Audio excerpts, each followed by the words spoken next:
आत्मनिर्भर जीवन में आपका स्वागत है। अनिश्चित समय में लचीलापन, क्षमता और स्वतंत्रता के निर्माण के लिए आपका मार्गदर्शक। मैं आपका मेजबान हूं और आज हम उन सिद्धांतों और प्रथाओं पर गहराई से चर्चा करेंगे जो आपके परिवार की सुरक्षा और भविष्य को बदल सकते हैं। अगले 20 मिनट में हम 3 शक्तिशाली विचारों का पता लगाएंगे। पहला, वास्तविक आपातकालीन तैयारी वास्तव में कैसी होती है, केवल आपूर्ति खरीदने से परे। दूसरा, आत्म अनुशासन का आश्चर्यजनक मनोविज्ञान और क्यों केवल इच्छा शक्ति ही आपको हमेशा विफल कर देगी। और तीसरा, 3 ऐतिहासिक हस्तियों से कालातीत सबक जिन्होंने आत्मनिर्भरता को बिल्कुल अलग तरीकों से मूर्त रूप दिया। चाहे आप आर्थिक अनिश्चितता के बारे में चिंतित हो, परिवार को मजबूत बनाना चाहते हो या बस अपने जीवन की दिशा पर अधिक नियंत्रण चाहते हो, यह एपिसोड ऐसी कार्य योग्य रणनीतियां प्रस्तुत करता है जिन्हें आप तुरंत लागू कर सकते हैं। आइए एक ऐसे प्रश्न से शुरुआत करें जो अधिकतर लोगों को असहज कर देता है।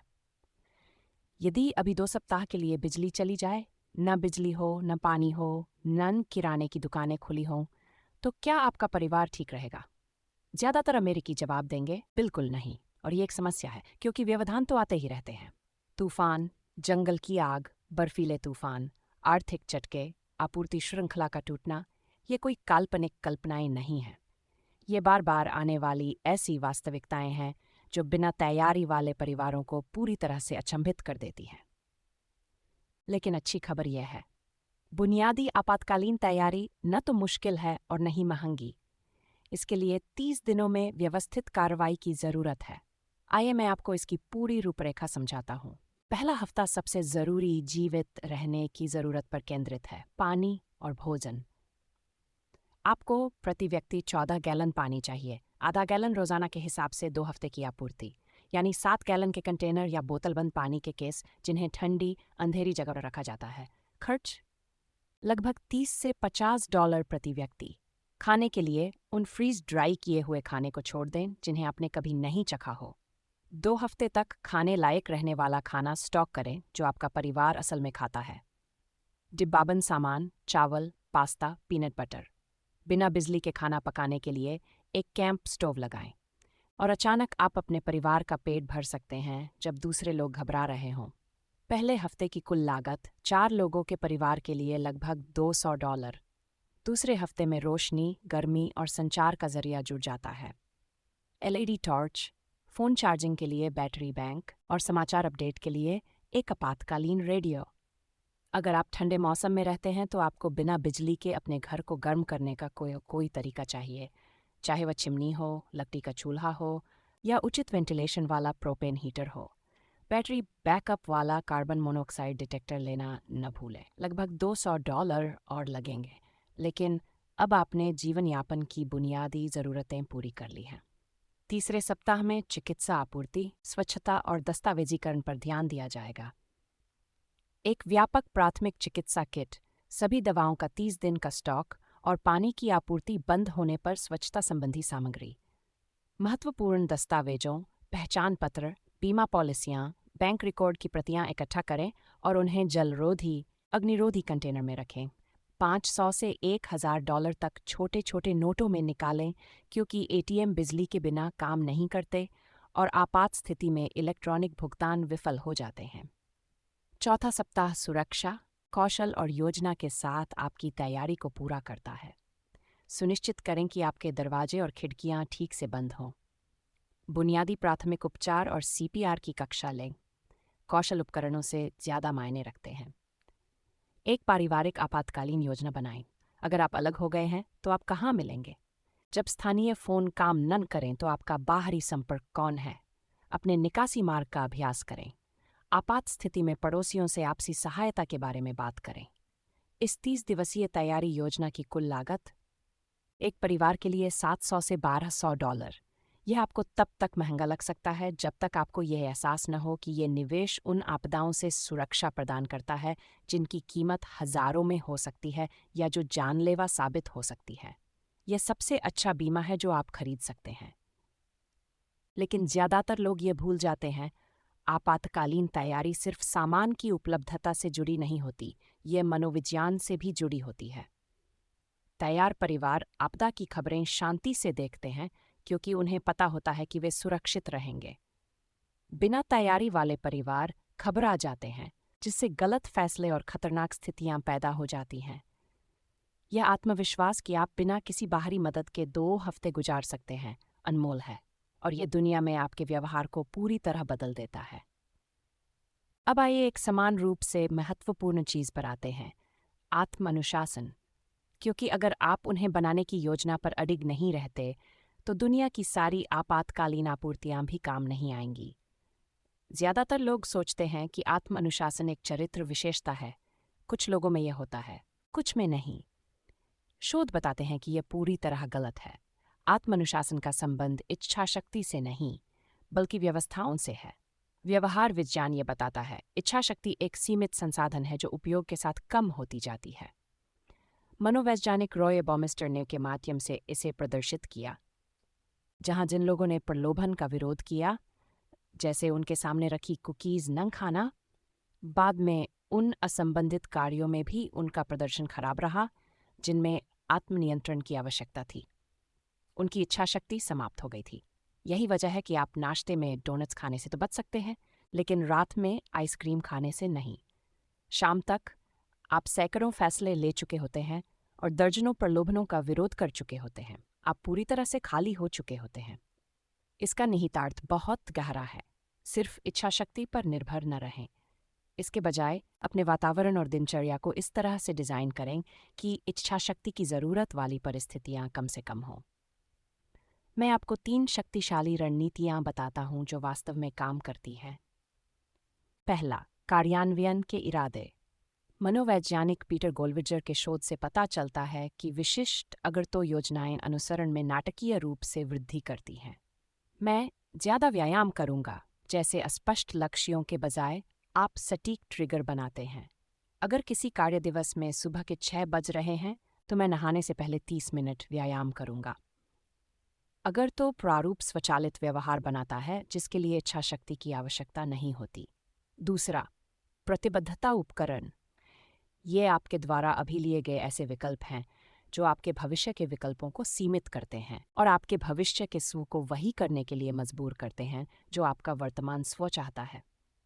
पैसे बचाना चाहते हैं, वेतन मिलने पर खर्च करने से पहले ही स्वचालित स्थानांतरण सेट अप करें। सोशल मीडिया के चक्कर से बचना चाहते हैं, अपने फ़ोन से ऐप्स हटा दें। दोबारा इंस्टॉल करने में मेहनत लगती है, जिससे मनमुटाव होता है। नियमित रूप से व्यायाम करना चाहते हैं, दोस्तों को अपने लक्ष्य सार्वजनिक रूप से बताएं। सामाजिक दबाव आपको उन्हें पूरा करने में मदद करता है। तीसरा, 2 मिनट का नियम। नई आदतें शुरू करते समय शुरुआती चरण को 2 मिनट से कम समय का रखें और पढ़ना चाहते हैं, हर रात 2 पन्ने पढ़ना शुरू करें। व्यायाम करना चाहते हैं, 2 मिनट स्ट्रेचिंग से शुरुआत करें। 2 मिनट का नियम टिकाऊ है और लंबे समय तक जुड़ाव की ओर गति प्रदान करता है। इन रणनीतियों के लिए किसी अलौकिक इच्छा शक्ति की ज़रूरत नहीं होती। इनके लिए किसी चतुर डिज़ाइन की ज़रूरत होती है, और ये इसलिए कारगर होती हैं क्योंकि ये मानव मनोविज्ञान के वास्तविक संचालन के साथ मेल खाती हैं, न कि उस तरीके से जिस तरह हम चाहते हैं कि वह काम करे। यहाँ क्रियान्वित संयुक्त प्रभाव है। जो व्यक्ति प्रतिदिन 10 पृष्ठ पढ़ता है वह सालाना 3650 पृष्ठ पढ़ता है, लगभग 12 पुस्तकें। जो व्यक्ति प्रतिदिन 15 मिनट व्यायाम करता है वह सालाना 91 घंटे व्यायाम करता है। समय के साथ निरंतर किए जाने वाले छोटे छोटे दैनिक कार्य ऐसे परिणाम उत्पन्न करते हैं जो केवल इच्छाशक्ति पर निर्भर लोगों को असंभव लगते हैं। मुख्य अंतर्दृष्टि, आपके जीवन की दिशा बड़े फैसलों से कम उन हजारों छोटे छोटे फैसलों से ज्यादा तय होती है जिन्हें आप शायद ही लेते हैं। रोजाना 1% का सुधार 1 साल बाद 37 गुना बेहतर हो जाता है। 1% रोजाना 1% की गिरावट लगभग 0 हो जाती है। चक्रवृद्धि ब्याज का गणित व्यवहार पर भी लागू होता है। समय के साथ बढ़ते हुए छोटे छोटे कार्य परिणामों में भारी अंतर पैदा करते हैं। अब मैं 3 कहानियां साझा करना चाहता हूं जो इन सिद्धांतों को जीवंत करती हैं। अलग अलग युगों के 3 लोग जिन्होंने आत्मनिर्भरता को बिल्कुल अलग अलग तरीकों से अपनाया। पहला, एंड्रयू कार्नेगी। जो स्कॉटिश प्रवासी गरीबी से निकलकर अमेरिका के सबसे धनी व्यक्ति और महान परोपकारी व्यक्ति बने। कार्नेगी 12 साल की उम्र में अपने परिवार के साथ अमेरिका पहुंचे, जिन्होंने सिर्फ प्रवास के लिए ही पैसे उधार लिए थे। उन्होंने एक कपड़ा मिल में $20 प्रति सप्ताह की दर से काम करना शुरू किया, कताई मशीनों पर 12 घंटे स्पूल बदलने का काम। दर्शनशास्त्र वह खूब पढ़ता था और सब कुछ याद रखता था। जॉन की इस मुफ्त पहुंच ने एक मजदूर वर्ग के लड़के को अमेरिका के सबसे शिक्षित व्यक्तियों में से एक बना दिया। कार्नेगी ने अथक अध्ययन के माध्यम से व्यवस्थित रूप से अपना करियर बनाया।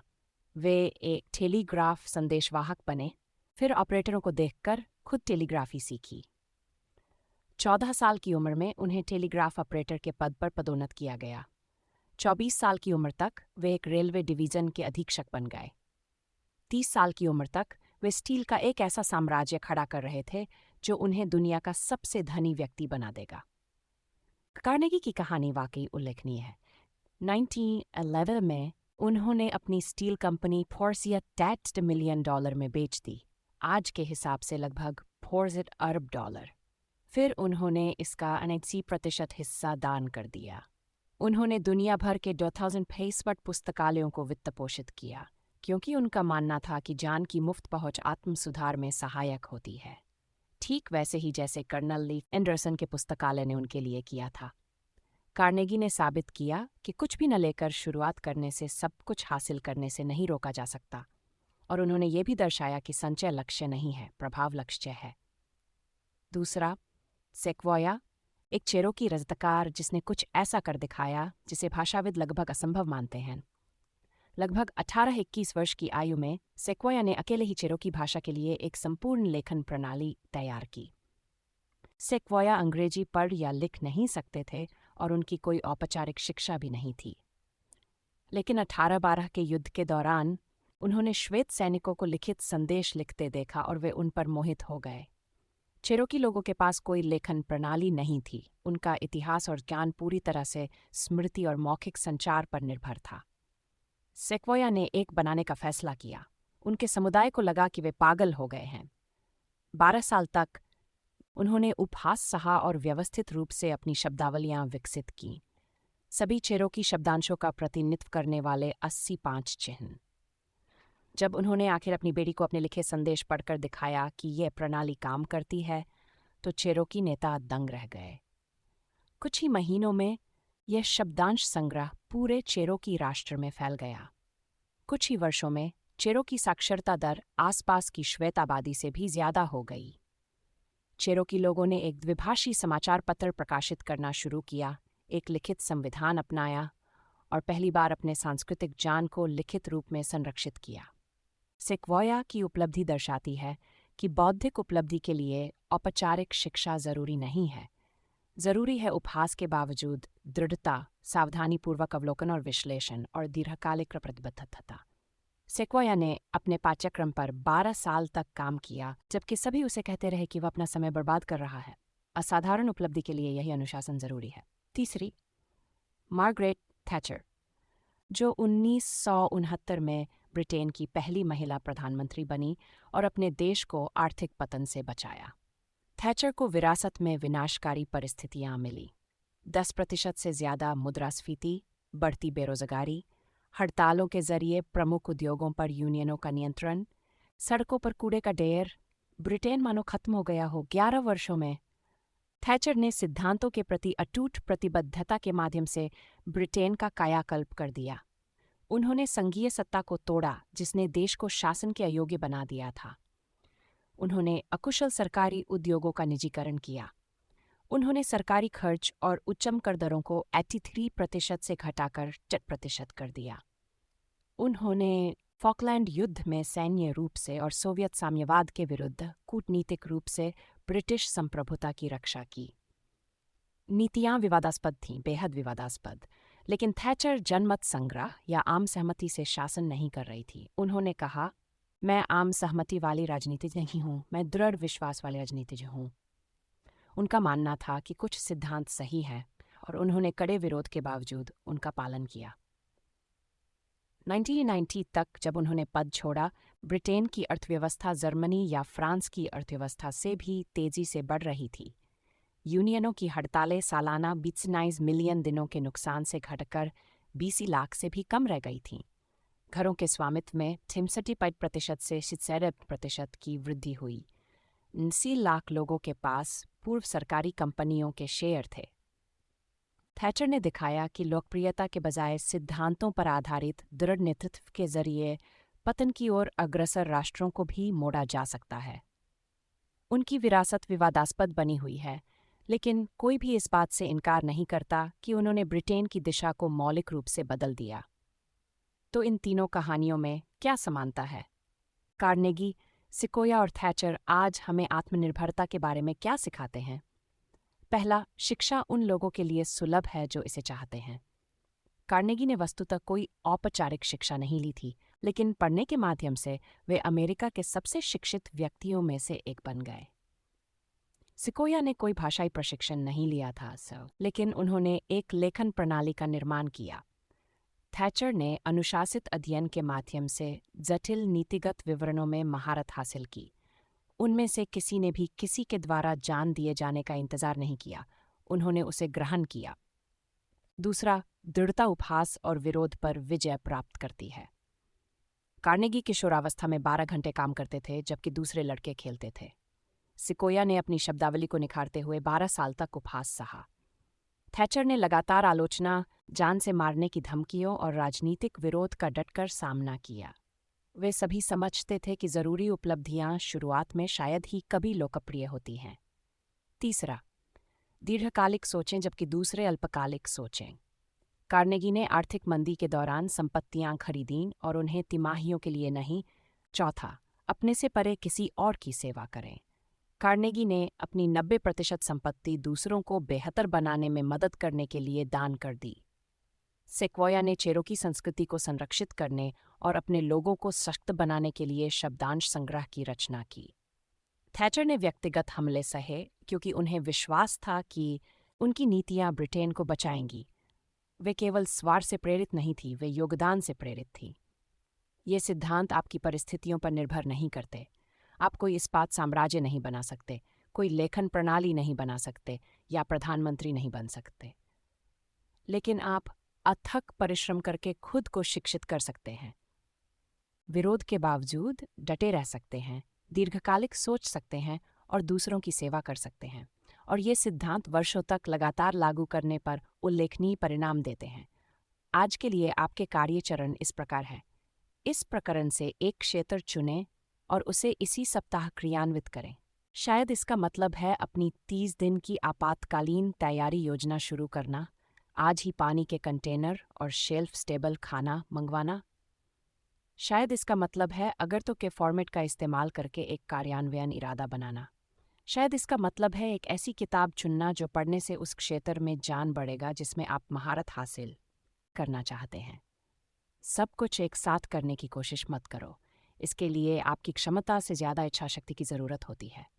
व्यवस्थित रूप से एक एक कदम आगे बढ़ो।